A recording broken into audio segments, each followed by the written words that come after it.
Ndagogara ku munara nawe genda uhagarare ku munara maze utegereze icyo nzavuga wimira amajwi yose witonze uhore utoza genda usenge wongere usenge utandukanye gusenga kwawe kuko aribo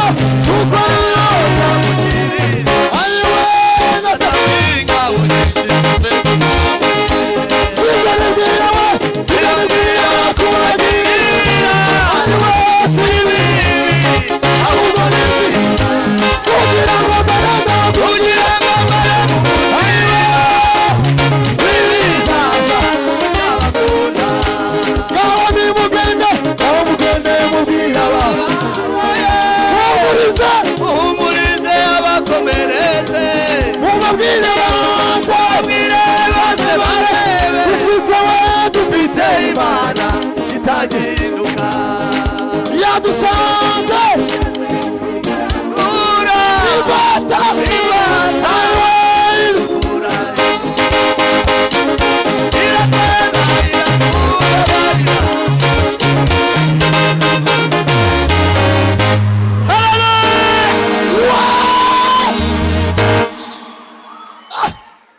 Yesu Kristo mwana w'Imana.